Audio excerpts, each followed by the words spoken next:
La experiencia del Man está vivo te puede ayudar. ¡Ánimo! Tú sabes.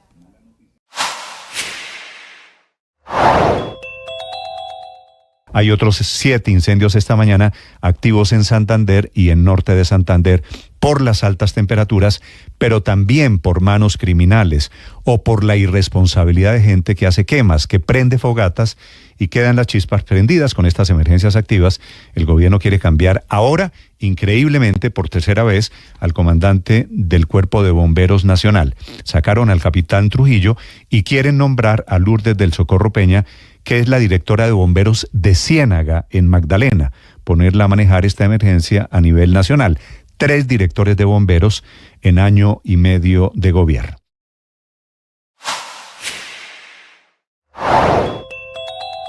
El Ministerio de Salud le echó la culpa a los alcaldes y a las secretarías de salud local y departamental de la pérdida de 1.121.040 dosis de vacunas contra el COVID-19.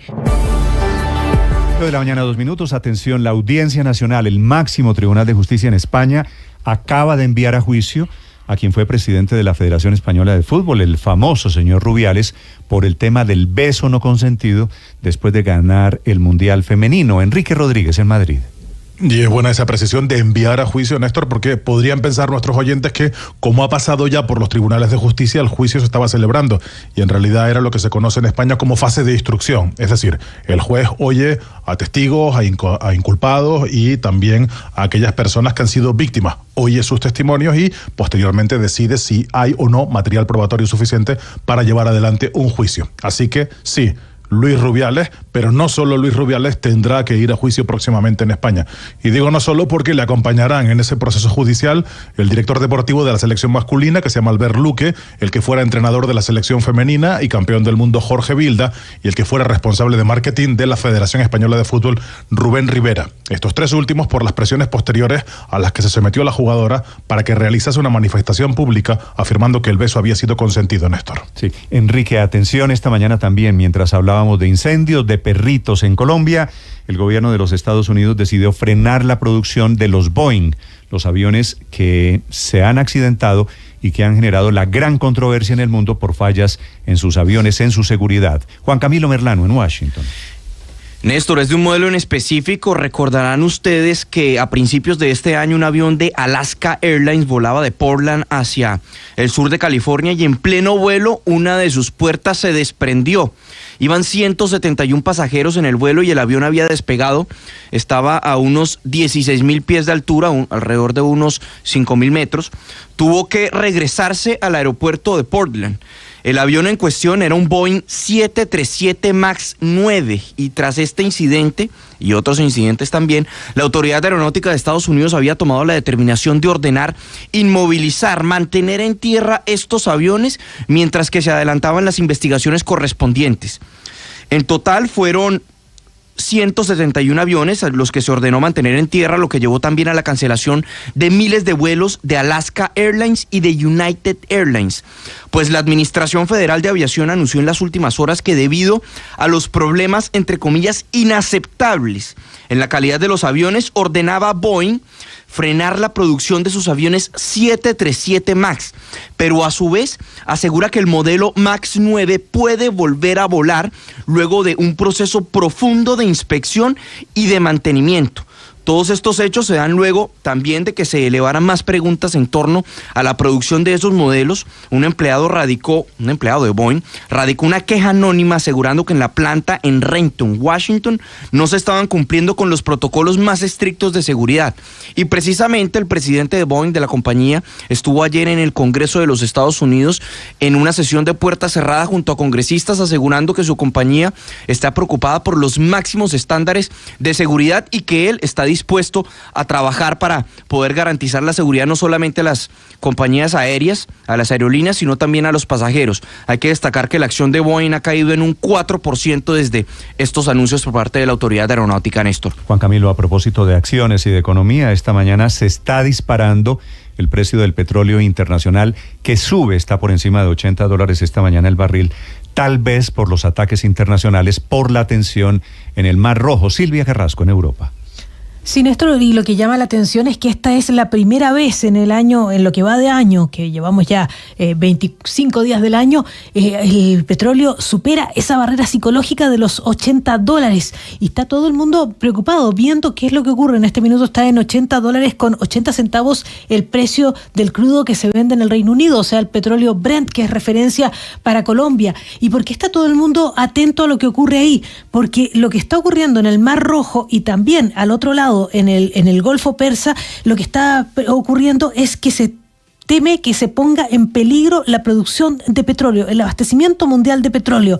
Entonces que la demanda va a crecer y sin embargo la oferta no va a estar al alcance de esa demanda. Esa es la preocupación que hay, porque eso podría significar para el resto del mundo un efecto que sería la stagflation. Ya la vivimos hace poco tiempo, que es que los países no crecen y sin embargo los precios sí aumentan. Aumenta el precio de lo que compramos a diario, la alimentación, los combustibles, la energía.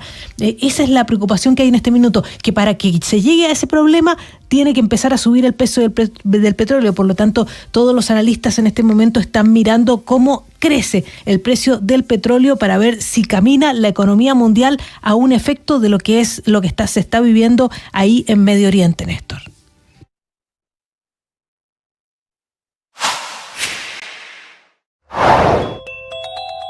El Ministerio de Salud le echó la culpa a los alcaldes y a las secretarías de salud local y departamental de la pérdida de 1.121.040 dosis de vacunas contra el COVID-19, vacunas pediátricas del laboratorio Moderna que, según el ministerio, no se aplicaron con la diligencia debida. Le echa el agua sucia a ciudades como Bogotá, que dice que recibió 78.750 dosis y no aceptó 33.480. Lo que no cuenta el ministerio es que esas alcaldías, como Bogotá, no recibieron las vacunas porque cuando las entregaron faltaba solo un mes y una semana para que se vencieran, y sabían muy bien quienes manejaban las secretarías de salud que no alcanzaban a aplicarlas en tan poco tiempo. Fue lo que pasó en Bogotá, en Antioquia o en ciudades como Bucaramanga. Los cuestionamientos los había hecho el representante Andrés Forero del Partido Centro Democrático, que reveló además que esto que ya confiesa y acepta el ministerio, la pérdida de más de 1 millón de dosis de vacuna, le cuesta al país 70.000 millones de pesos, poniendo además en riesgo la vida de muchos niños que no están vacunados.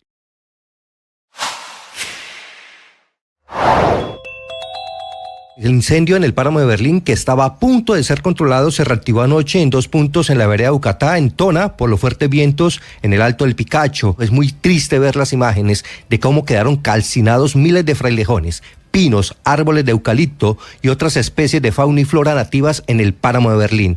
El Valle de los Frailejones, que eran unas 40 hectáreas más o menos cerca del peaje del Picacho, es hoy un cementerio de cenizas y desolación. A pesar del esfuerzo de unos 250 integrantes de bomberos, defensa civil, soldados, policías y la misma comunidad, ha sido imposible apagar las llamas que volvieron a tomar fuerza.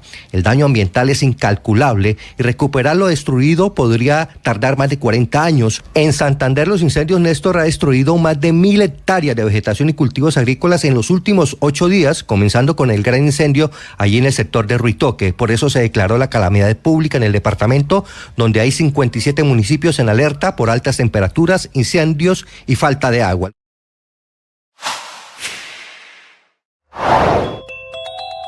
Gasolina y diésel entre ceja y ceja de los ministros de Hacienda y Minas. Con este último, María Andrés Camacho anunciando que no va a subir más el precio de la gasolina tras la seguidilla de 15 aumentos mensuales de a 600 y 400 pesos que empezó en octubre de 2022 y que ubicó el galón por encima de los 15.000 pesos, exactamente 15.160 pesos en promedio para este enero en las principales ciudades del país, y que desde ahora va a fluctuar al vaivén de los precios internacionales. Aumentos en la gasolina que tuvieron un impacto del 1.9% en la inflación del año pasado y que ayudaron a cerrar en una cuarta parte el déficit en el Fondo de Estabilización de los Combustibles, cuyos números en rojo siguen todavía vivos y coleando, con un saldo de 20 billones de pesos por cuenta del subsidio al diésel que usan camiones y transporte público, que actualmente pagan un galón de ACPM a 9.300 pesos.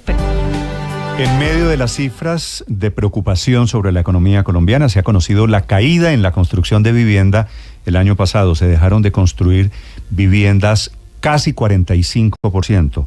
Pero fuera de eso, los desistimientos, gente que había comprado vivienda o que había anunciado que iba a comprar vivienda, eso se llama desistimiento, ese desistimiento creció más de 62%, que no son buenos estos indicadores para la economía colombiana. Y le atribuyen los constructores a cambios en los criterios en la adjudicación de los subsidios que da el gobierno. Por eso le he pedido a la ministra Velasco, la ministra de Vivienda, que le explique al país por qué este desastre en la construcción de vivienda en Colombia. Ministra, bienvenida, buenos días, gracias por atendernos. Buenos días, Néstor, para todos los oyentes, un saludo amable. Yo creo que hay que hacer un análisis importante antes de llegar a conclusiones. Nosotros en el año 2020 tuvimos una pandemia serísima que tuvo un impacto macroeconómico no solamente en Colombia, sino a nivel global. Y el sector de la construcción se desestabilizó en ese momento, como todos los sectores. Fue un choque realmente de impacto. Pero si uno mira, y ya tenemos cifras consistentes, estadísticas, en el año 2023 podemos ver que la pandemia, que fue en el 20, 21 y 22, ya muestra señales de estabilización. Y quiero comenzar por la cifra que mencionabas, el número de viviendas vendidas. Las cifras de 21 y 22 muestran un impulso en las ventas, pero las ventas no son obras, son negocios inmobiliarios, son transacciones comerciales.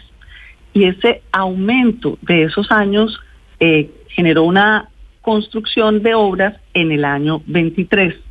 Es en el año 23 donde se construyeron las viviendas que se vendieron en el año 21 y 22 por esta situación. Y hay cifras que nos muestran otro panorama, no hay solamente que ver esto. Si uno compara el mes de octubre con el ministra, mes de noviembre... Pero usted me está diciendo, la cifra de venta de viviendas del 2023, si le entiendo bien, es producto de lo que venía del 2021 y el 2022, ¿cierto? Correcto.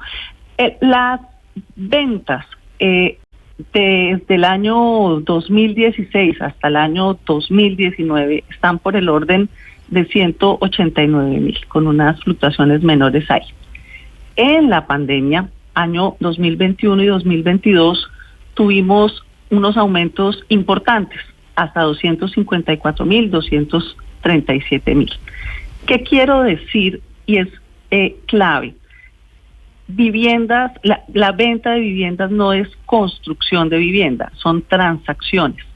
Un exceso de ventas comparado con la tendencia anterior a la pandemia nos genera una disminución en el año 23. En palabras claras, lo que se vendió en 21 y 22 se construyó en el año 23.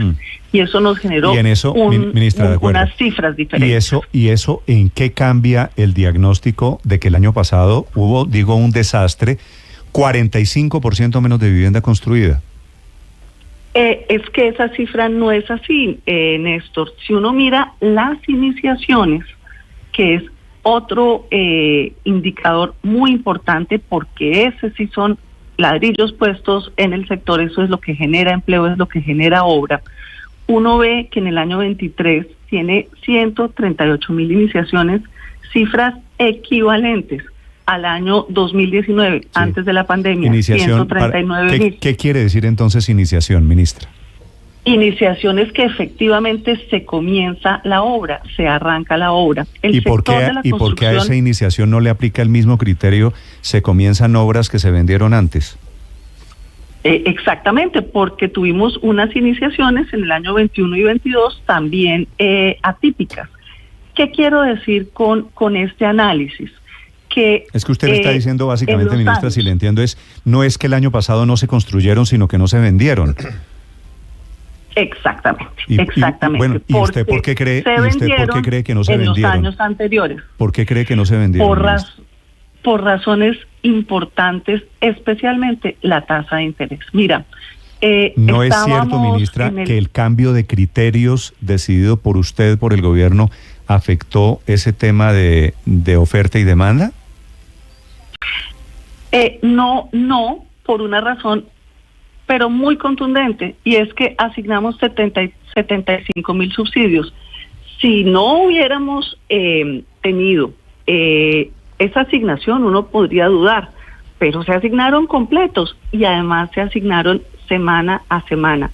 ¿Por qué se asignaron semana a semana? Porque pusimos un criterio de avance de obra del 85%. Y solamente en la medida en que se estaban completando las viviendas, hacíamos la asignación. Sí. Y eso realmente echa abajo esa argumentación. Ministra, pero fíjese que las cifras de Camacol dicen, por ejemplo, que para diciembre del año pasado se habían iniciado, la cifra que usted nos da, 138.418 viviendas, pero en 2022... finalizando 2022, se habían iniciado 193.387. Solo en ese ítem hay una caída del 28,4%. ¿Eso a qué obedece?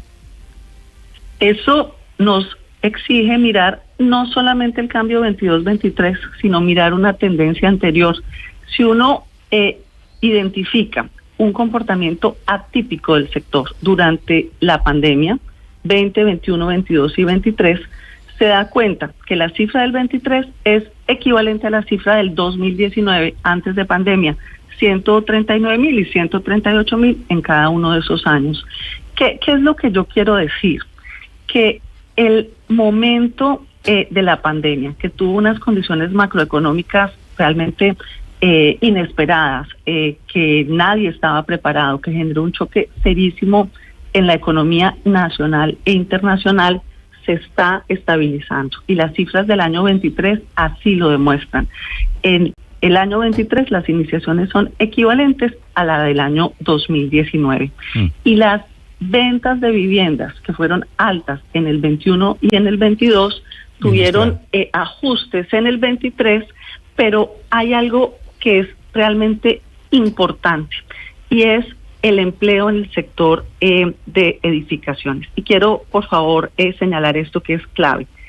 Entre el mes de octubre y el mes de noviembre del año pasado, pasamos de tener 962,000 empleos directos a 1,086,000 empleos directos, cifra reciente del DANE de hace unos días. Esto es más de 120,000 empleos adicionales. ¿Por qué?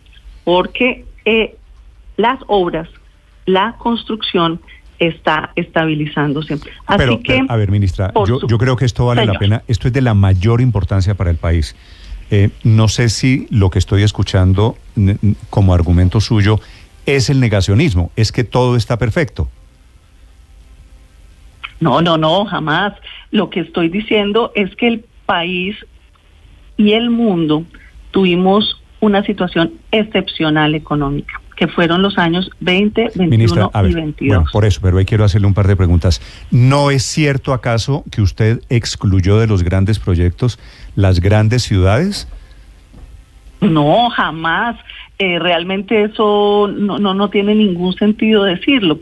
Solamente nosotros hicimos 2 ajustes que tuvieron unos efectos muy favorables. El primero, incluir la encuesta Sisbén. ¿Por qué? Porque le dieron prioridad a ciudades pequeñas, ciudades intermedias, ministra. No, eso no es cierto. Donde hay menos, Néstor. Claro que es cierto, donde hay menos demanda, ministra. Absolutamente, no señor, eso no es así. Mire, déjeme ¿No explicar, es cierto por tampoco favor. que cambiaron el criterio de subsidios, de adjudicar subsidios? No, señor, absolutamente falso eso. Incluimos 2 criterios, la aplicación de la encuesta Sisbén y la obligación de demostrar el avance de obra para la entrega del subsidio. ¿Y cuáles son las razones? Ministra, es que usted me dice solo pedacitos, yo quiero complementarla. Usted le subió el puntaje a municipios intermedios. No, señor, eso no es así, eso no sucedió. Solamente 2 elementos, la aplicación de la encuesta Sisbén y la obligación de demostrar el avance de obra del 85%. Ningún otro ajuste se hizo en el año 23 ni en el año 24. Sí. Ministra, sigo con las cifras. y quisiera que usted nos diera una lectura de por qué ocurre esto. Dice Camacol que en el informe de coordenada urbana que se conoció hace 6 días, el DANE dio a conocer las estadísticas de licenciamiento, que entiendo que es cuando un constructor se acerca a solicitar las licencias para adelantar una obra, con corte a noviembre del año pasado. Entre enero y noviembre del año pasado, dice el DANE, las unidades licenciadas de vivienda se contrajeron 38,5%, jalonadas por el segmento BIS, viviendas de interés social, que cae 45,9%. ¿Ese no es un indicador, ministra, de que hay un frenazo evidente en la construcción de vivienda en Colombia? Si no hay solicitud de licencias, ministra, ¿eso no es un clarísimo indicador de que está parada la construcción en Colombia? Hay que entender el sector de la construcción, que es un sector que tiene un periodo amplio, entre 4 y 6 años desde el comienzo hasta el final de un proyecto de construcción. Así como se generaron ventas, digamos, atípicas en el año 21 y 22, los constructores en ese momento de la pandemia inmediatamente posterior, año 20, 21 y 22, avanzaron en el licenciamiento. Y eso nos generó, digamos, una burbuja, en el sentido de que tuvimos más ventas, más licenciamientos, menos construcciones en el año 21 y 22. Y es en el año 23 donde vemos la estabilización del sector. Y no quiero, digamos, negar las cifras, sobre eso trabajamos. No quiero desconocer el momento atípico de la pandemia 20, 21, 22 y 23, pero lo que quiero señalar es que si uno identifica antes y después de la pandemia, sabiendo que en esos 4 años hubo situaciones atípicas, ve que en el año 23 comenzó la estabilización del sector y en el año 24 continuará. ¿Por qué razón? Porque ya vemos variables macroeconómicas optimistas. Vemos que está bajando la inflación a un dígito, ya eso sucedió en el año 23, que la tasa de interés empieza a mejorar.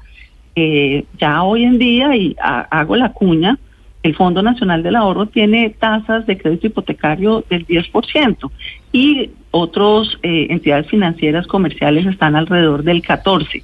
Ya esos son mejores cifras que las de 2 o 3 años atrás.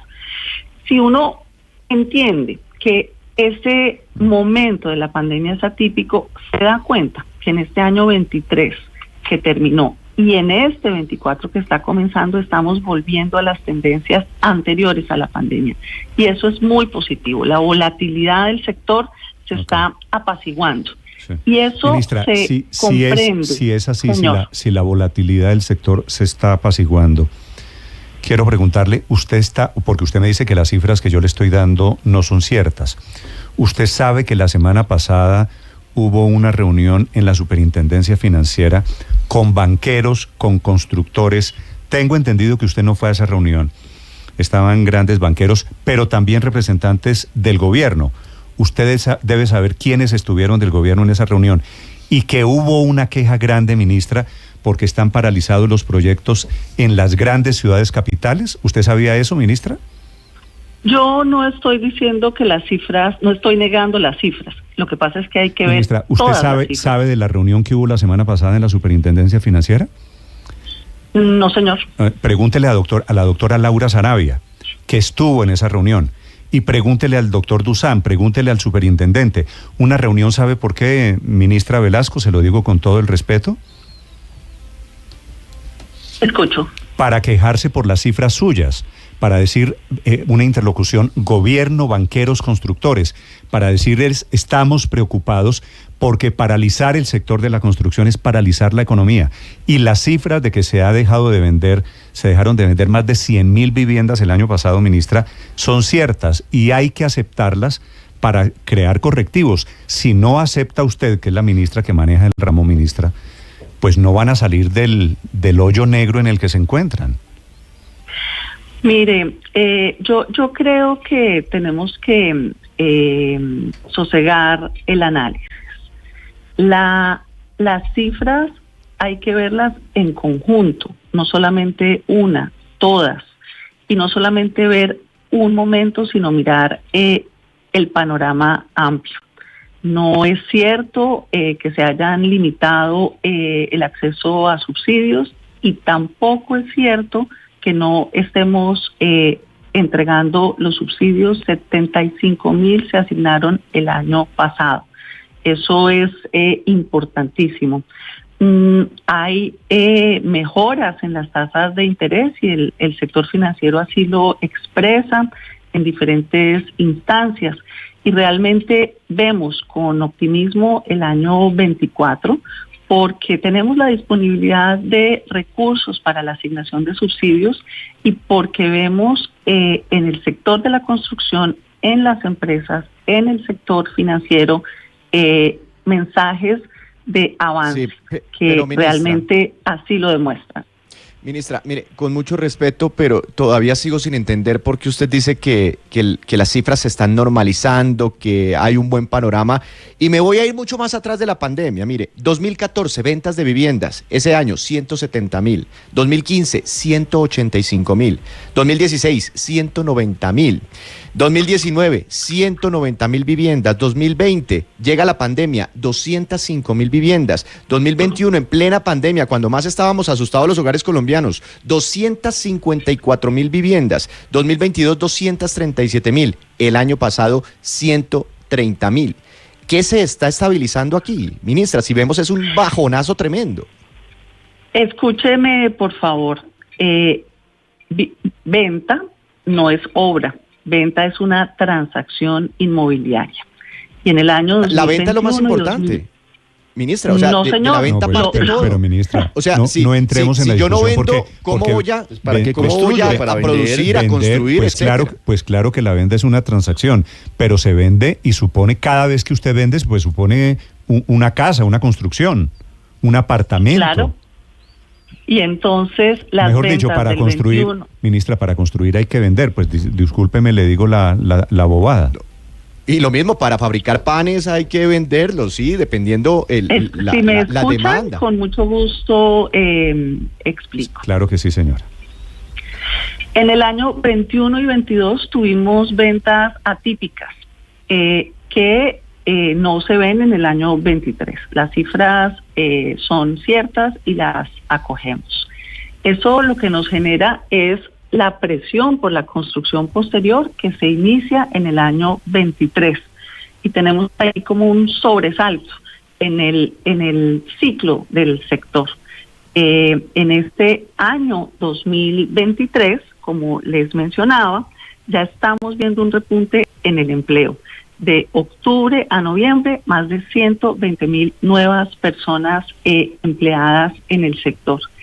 Y las iniciaciones también son importantes porque son la acción efectiva de la construcción.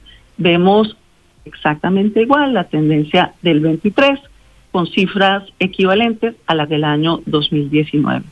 No estamos negando las cifras, lo que estamos es haciendo una explicación más amplia, no usar solamente una cifra, sino varias, que nos dan una mejor perspectiva. La última pregunta para la ministra de Vivienda es Catalina Velasco. Paola. Sí, una última pregunta, ministra. Es que insiste usted en que venta no es obra, ¿de acuerdo? Y según Camacol, la disminución en las ventas de vivienda del año pasado, que cayeron casi 50%, está impactando los inicios de nuevos proyectos, está impactando el inicio de nuevas obras que son pura construcción, que son puro empleo. Y el último dato que tienen al respecto, que ha conocido el país al respecto, que es el del tercer trimestre del año pasado, apunta que el PIB del sector de la construcción se desplomó en 8%. En el tercer trimestre, apunta que la producción de vivienda, la construcción de nuevas viviendas cayó 7.7% en ese mismo periodo. Es decir, ministra, ¿cómo puede usted seguir negando que la venta, que el que no se esté vendiendo no está impactando las obras y las nuevas construcciones? Yo no estoy negando cifras ni estoy negando los hechos económicos, ni más faltaba.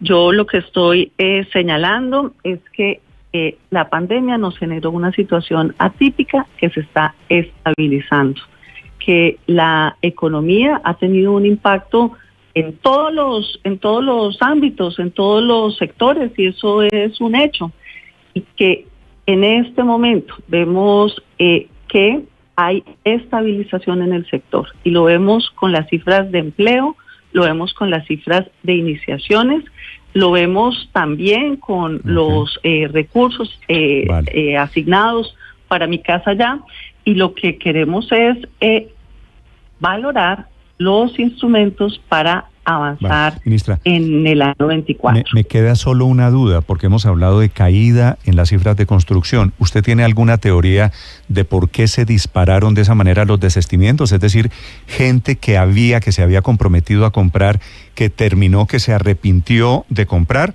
que también es una cifra muy grande. Sí, hay que ver primero la respuesta a su pregunta. ¿Por qué se dispararon los desistimientos? Por la alta tasa de interés, y eso sucedió especialmente en el segundo semestre del año 22. Tasas con niveles importantes. Ya en este momento estamos en una mejor situación. No es otro elemento. Ministra, escúcheme, por favor. Permítame. No, es que si me permite, usted dice por tasas de interés. Ese aumento de desistimientos no es por los cambios en la política, no son por los cambios en la política de subsidios. A eso voy. Mire, el programa de Mi Casa Ya tiene dos componentes: el subsidio a la cuota inicial y el subsidio a la tasa de interés. Teníamos en el año 2022 la dificultad de tener lo primero y no tener lo segundo. Hicimos un esfuerzo inmenso presupuestal para garantizar las coberturas, que es el subsidio a la tasa de interés de 4 y 5%. Pero fíjese que los desistimientos tienen dos características. Desiste la familia Quintero y compra otra familia.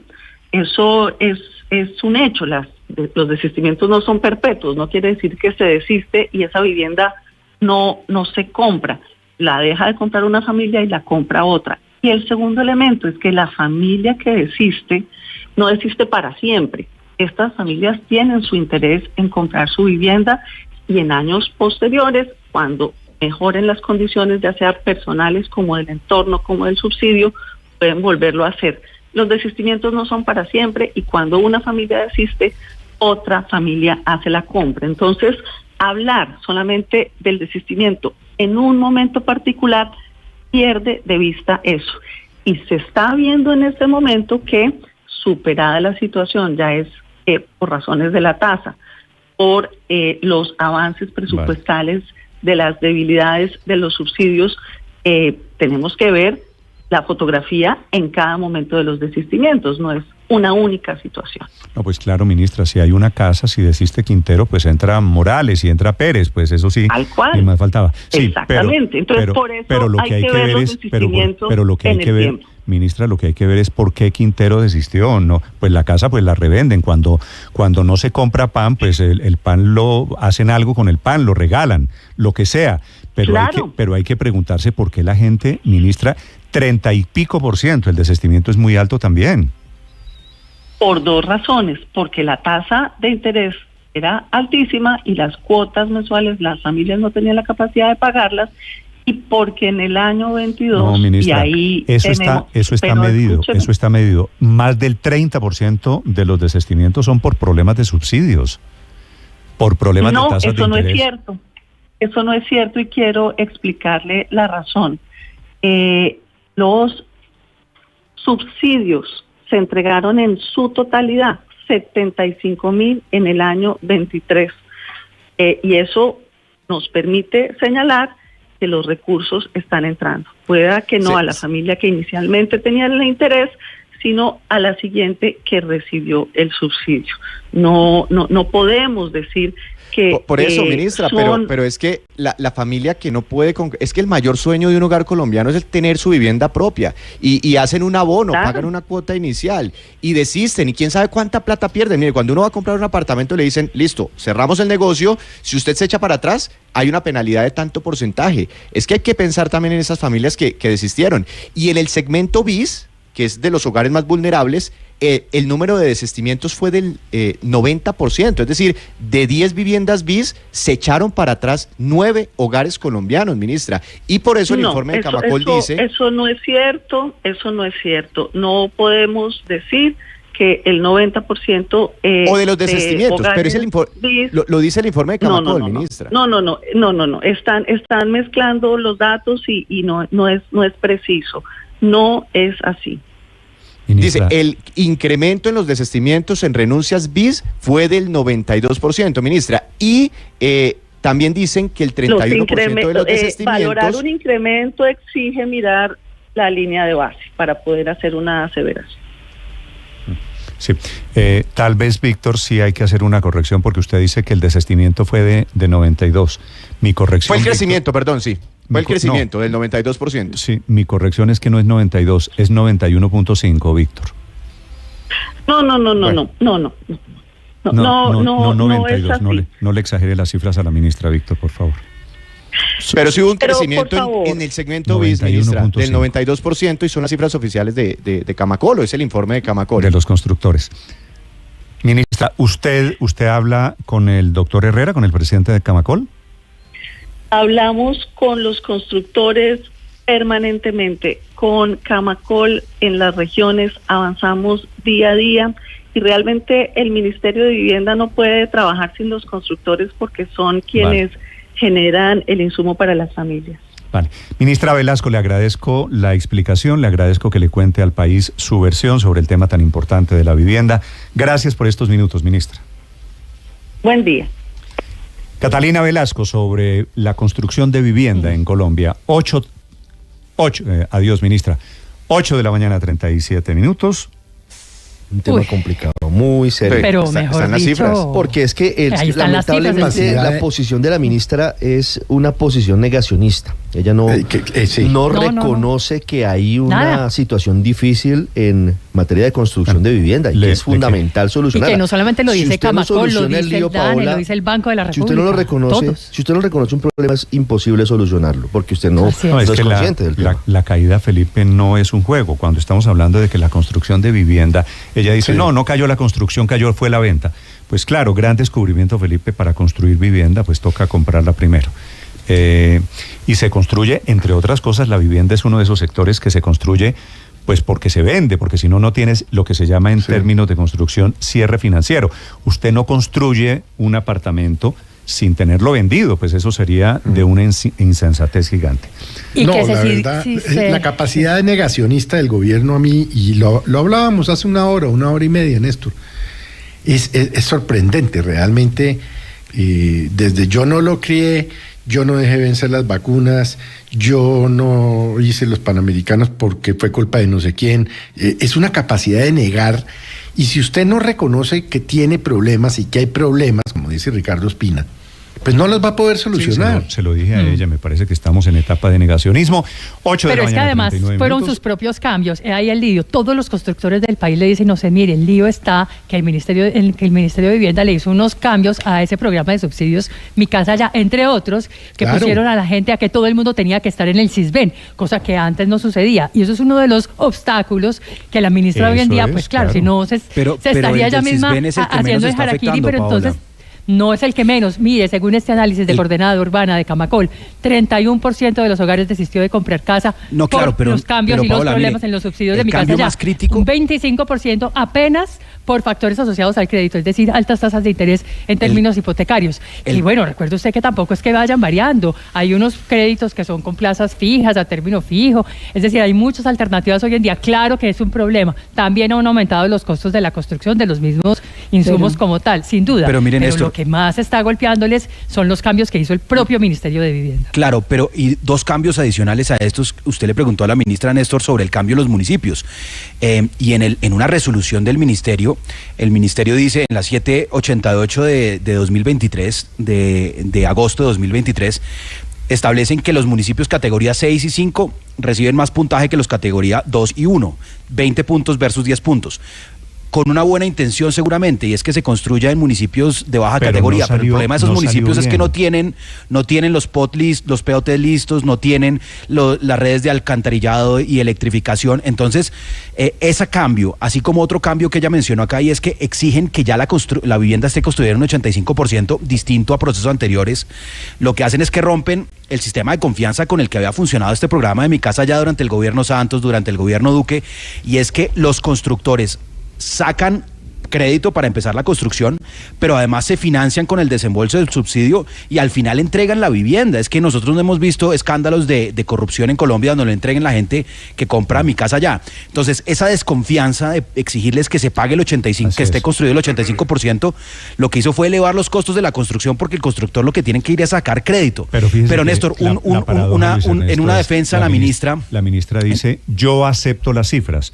Lo que no acepto es que sea responsabilidad mía. No, es lo no, que pero dice la además ministra ella Catalina pide Velasco. que miremos En segundos, el presidente de Camacol para contrastar las cifras muy rápidamente. María Consuelo. No, rápidamente, el tema de que los ciclos son de 3 y 4 años, por supuesto, lo tenemos que tener en cuenta, pero cuando la ministra Velasco dice que las ventas en 2021 y 2022 fueron atípicas, también hay que darle crédito a que no fueron atípicas, sino superiores por producto de una política que fue exitosa, política de 2 gobiernos que fueron consolidando y potenciando el sector de la construcción como el que jalonaba el crecimiento económico. Entonces, pensar que algo es atípico favorablemente no es por generación espontánea, es porque existió una política pública exitosa que no había que cambiar. Estamos hablando pero de en eso, este caso no fue por una política pública exitosa principalmente, pero fue por un problema de la economía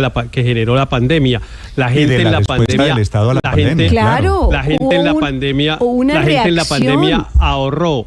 La gente en la pandemia ahorró, las personas que tenían ingreso, Pero, los, Héctor, que en éramos esos años de los que pandemia- éramos Y se captó el empleados, ahorro etcétera, exitosamente. los que éramos empleados, etcétera, y otras personas que pues normalmente hacen algunos gastos, aplazaron esos gastos, los convirtieron en ahorro y les permitieron hacer inversiones en activos fijos estilo inmuebles. Entonces, pero está bien, digamos, eso no excusa necesariamente que en este caso haya habido un cambio de políticas que haya impactado negativamente el sector. Ayer yo oí, Néstor, y yo pues no soy especialista en estos temas, pero me llamó mucho la atención la lista que hizo Paola de los departamentos en los cuales había decrecido más la construcción.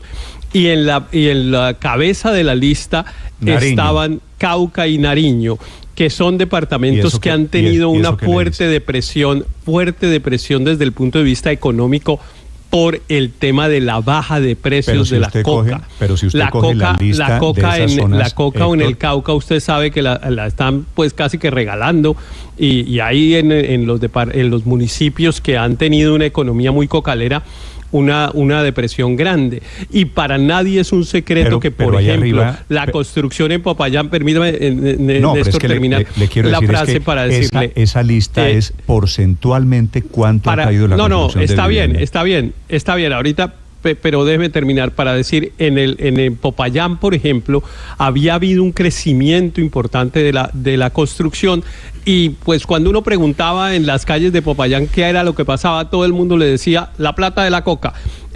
Ahora, pues aparentemente está esa otra respuesta. Yo entiendo que eso no es muy grande en el conjunto, etcétera, pero me llamó la atención esa circunstancia. Ahora, si usted hizo ese ejercicio, Héctor, haga también el ejercicio de las grandes ciudades. En Bogotá la caída también es altísima y está por ahí muy cerquita. Y en Medellín también es altísima, está muy cerquita. En segundos, 8:44 minutos, muy rápidamente les presento los argumentos de los constructores sobre este tema de por qué se está cayendo la construcción de vivienda en Colombia.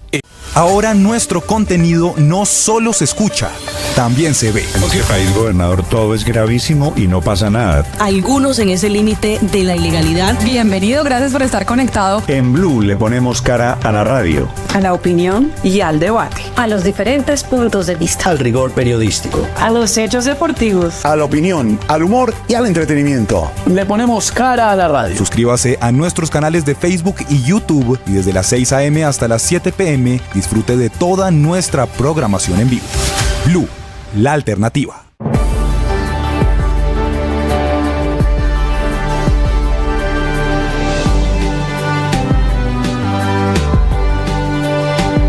Boombox suena a contar historias, a entender la vida mientras paseas a tu perro o corres. Suena a enamorarse donde menos lo esperas. Suena a aprender de cocina mientras arreglas tu casa o meditar mientras estás en casa.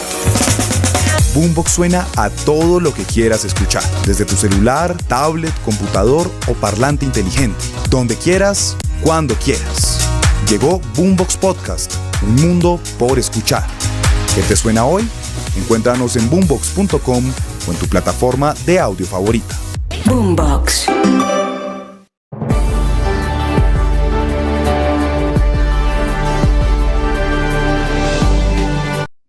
La espiritualidad nos ayuda a descubrir al otro como un hermano, como un compañero de camino.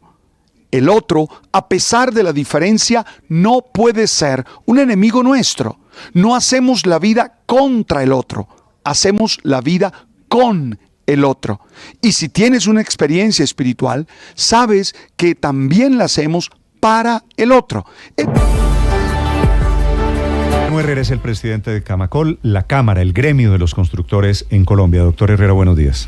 Néstor, buenos días. Un saludo para usted, para toda la mesa de Blue Radio y, por supuesto, para toda la audiencia. Doctor Herrera, es cierto, la ministra termina la entrevista diciendo que se están estabilizando las cifras, que este año 2024 pinta mejor. ¿Usted tiene el mismo panorama, la misma impresión? Bueno, nosotros pensamos que si no se toma una decisión importante para reactivar este sector, este 2024 no va a ser mejor que el 2023. Y ya el 2023 es un año para olvidar. Creo que es uno de los peores años que hemos tenido en materia de construcción de vivienda en el país, pero adicionalmente con una característica que nos preocupa, y es que se acumularon 18 meses de caídas continuas, de deterioro en los indicadores de comercialización de vivienda en el país, lo que hace que al cierre del año pasado, con estas ventas de 130,000 unidades en todo Colombia, nos hayamos devuelto una década, ¿no?, a las cifras de actividad del año 2011.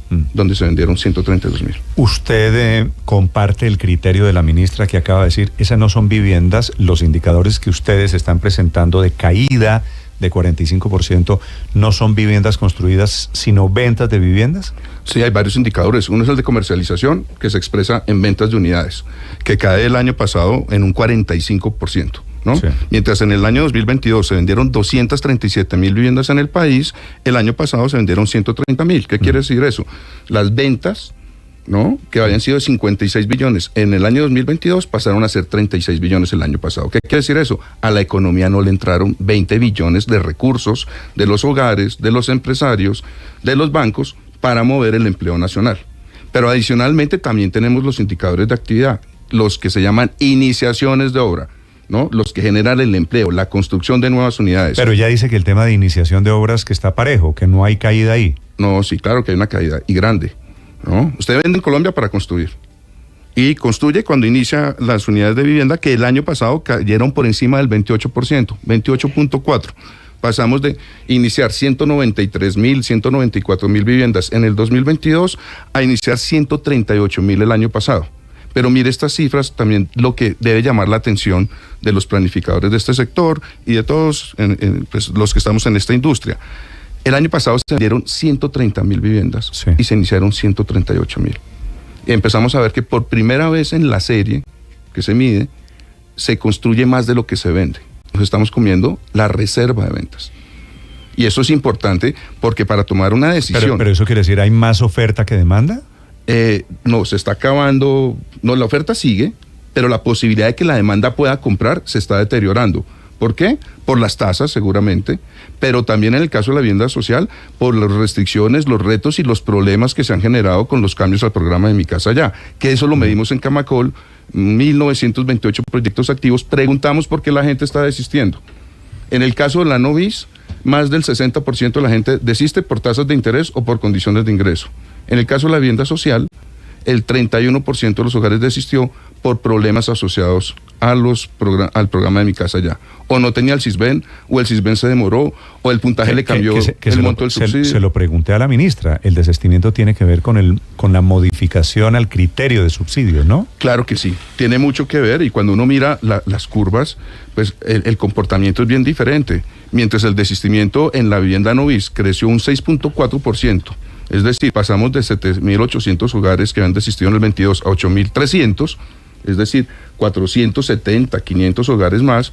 En el caso de la BIS, el incremento fue de 15.000 hogares.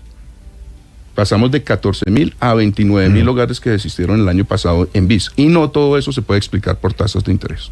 Sí, pero doctor Herrera, cuando le preguntamos a la ministra Velasco sobre el tema de la variación en los programas Mi Casa Ya y en la vivienda de interés social, dijo, eso no es cierto, eso no tuvo ninguna influencia, entre otras, sostuvo la ministra, porque nosotros dimos 75.000 subsidios en vivienda. Entonces, ¿cómo es el tema ahí? Bueno, Felipe, yo creo que aquí hay dos temas importantes. Uno es la operación del programa con la incorporación del CISBEN como criterio de entrada y de calificación y otras condiciones adicionales de operación que generaron retos, dificultades y que terminaron afectando a muchos hogares. No, por lo menos 9.000, 10.000 hogares que desistieron el año pasado a la compra de BIS fue por problemas del programa asociados al CISBEN, etcétera, etcétera. Pero el otro grado grande de este problema tiene que ver con la disponibilidad, con la suficiencia de los recursos para atender esa demanda por vivienda. La demanda está y la demanda puede comprar a pesar de las tasas. ¿Qué es lo que hay que hacer?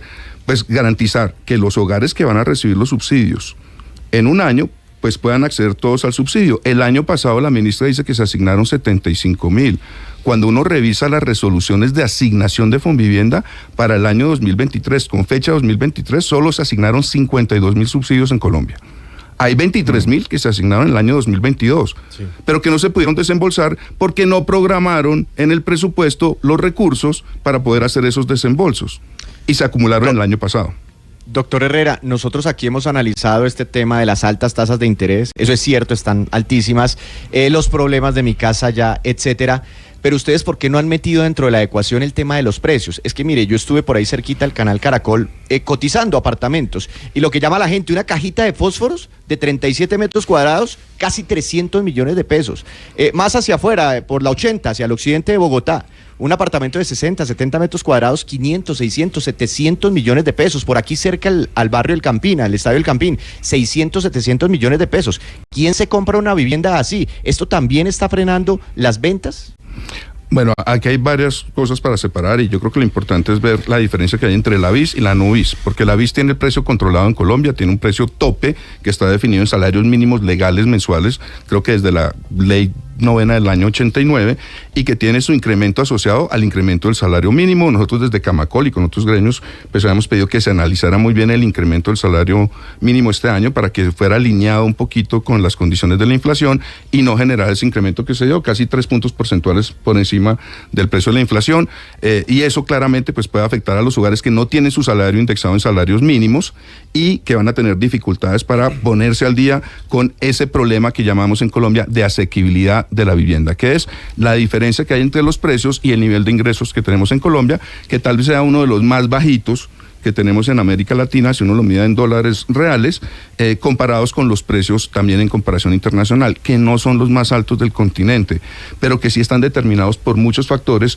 no solamente de costos de producción o de precios de producción, donde pues está la mano de obra, por ejemplo, que determina más del 30% del costo directo de producción, pero por factores que hay que trabajar en las ciudades y que tiene que ver con el insumo más importante de la construcción de vivienda, y es el suelo. En ciudades como Colombia, y está medido por la misión hipotecaria en Colombia, en ciudades como Bogotá, los hogares bogotanos perdieron cerca del 32% de su capacidad de compra de vivienda en la ciudad, básicamente asociado a los grandes incrementos y a la restricción de oferta de suelo en la ciudad. Entonces yo creo que hay un conjunto de temas y de factores que definen los precios de la vivienda, pero también la capacidad de los hogares para comprar. Y ese es el problema que tenemos hoy.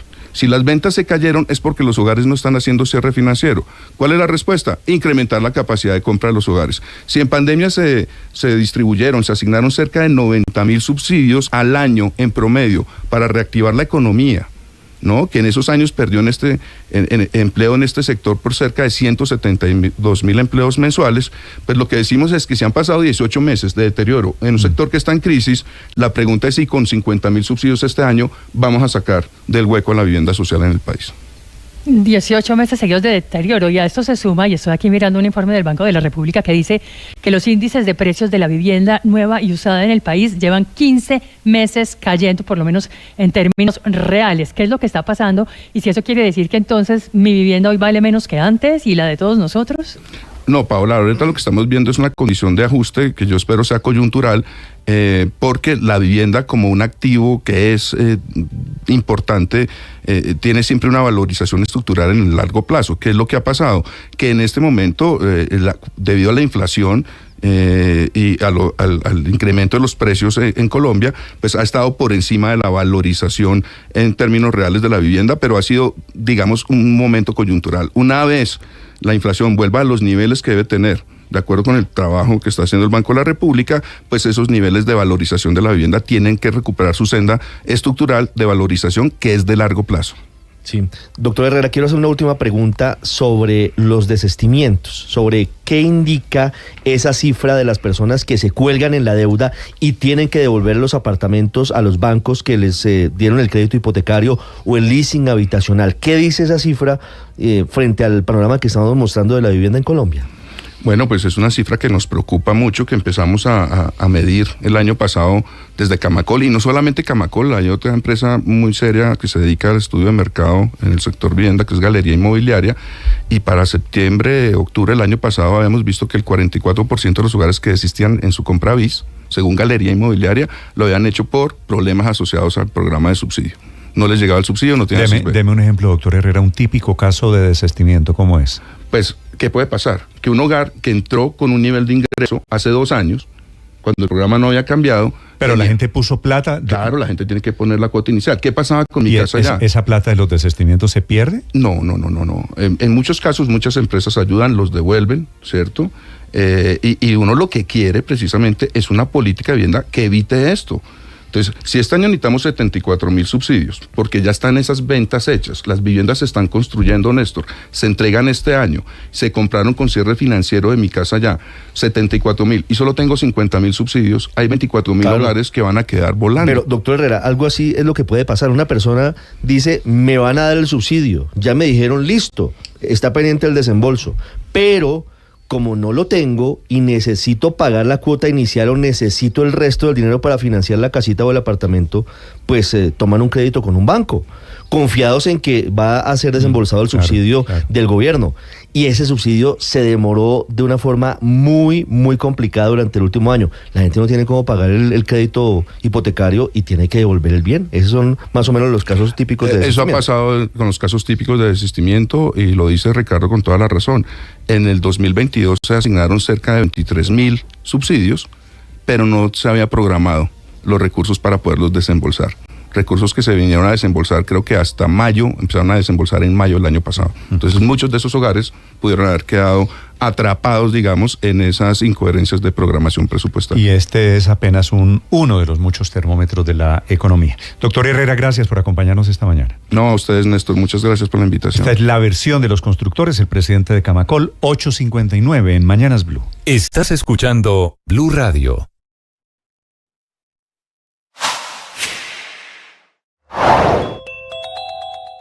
Hay otros 7 incendios esta mañana activos en Santander y en norte de Santander por las altas temperaturas, pero también por manos criminales o por la irresponsabilidad de gente que hace quemas, que prende fogatas y quedan las chispas prendidas. Con estas emergencias activas, el gobierno quiere cambiar ahora, increíblemente, por tercera vez, al comandante del Cuerpo de Bomberos Nacional. Sacaron al capitán Trujillo y quieren nombrar a Lourdes del Socorro Peña, que es la directora de bomberos de Ciénaga, en Magdalena, ponerla a manejar esta emergencia a nivel nacional. 3 directores de bomberos en año y medio de gobierno.